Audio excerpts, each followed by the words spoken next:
আসসালামু আলাইকুম বন্ধুরা। আমরা অনেকেই ইমোতে ব্যাকগ্রাউন্ড পিক ব্যবহার করতে চাই কিন্তু করতে পারি না, ঠিক আছে?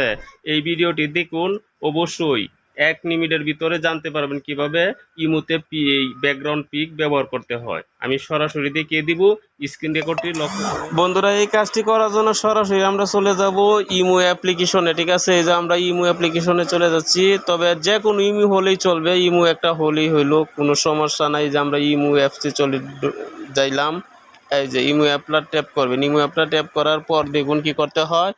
ওই যে আপনার একটা লোগো, আপনার যে নিজের ছবি লাগাল আছে, ওই ছবিতে লগ ইন করবেন। ওই যে এই যে লোগোটা, এই লোগোর মধ্যে ক্লিক করবেন। বাস, আমরা এই লোগোতে ক্লিক করে দিলাম।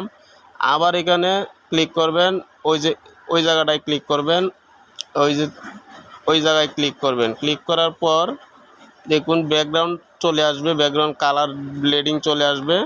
এখন ক্লিক করতে হবে, যে দেখুন লেখা আছে এডিট, এই এডিট বাটনে ক্লিক করবেন। এই যে এডিট বাটন, এডিটটা দেখিয়ে দিচ্ছি। এই যে এডিট, ওই এডিটে ক্লিক করবেন একটা।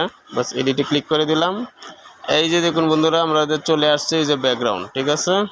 নিচে দেখুন ব্যাকগ্রাউন্ড চলে আসছে। এটা কিন্তু আমাদের ব্যাকগ্রাউন্ড। এই ব্যাকগ্রাউন্ডে একটা ক্লিক করবেন।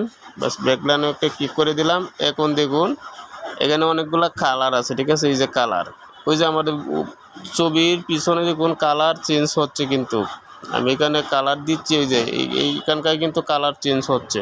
দেখুন হলুদ কালার চলে আসছে, নীল কালার চলে আসছে। কারণ আমরা কালার ব্যাকগ্রাউন্ড দিব না, আমরা নিজের ছবি এখানে অ্যাড করব, বা পছন্দের যে কোনো ছবি অ্যাড করব। অ্যাড করার জন্য আমরা এই যে সামনে দেখুন লেখা আছে প্লাস, এই প্লাস এখানে ক্লিক করবেন। আর এখানে ক্লিক করার পর আমরা মনে করেন একটা ভালো ছবি আমরা অ্যাড করব, এই ছবিটা অ্যাড করব, আলো অর্জনের একটা পিক, এটা আমরা এই ব্যাকগ্রাউন্ড হিসাবে অ্যাড করব। অ্যাড করে নিলাম। এখন দেখুন বন্ধুরা, আমাদের আইডিটা কিরকম সুন্দর দেখাচ্ছে অলরেডি। এখানে আবার ক্লিক করবেন।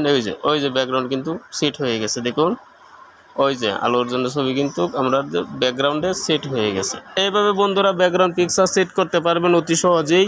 যদি ভিডিওটি একটু ভালো লাগে, অবশ্যই আমার চ্যানেলটি সাবস্ক্রাইব করে আমার পাশে থাকবেন। ধন্যবাদ সকল বন্ধুদেরকে।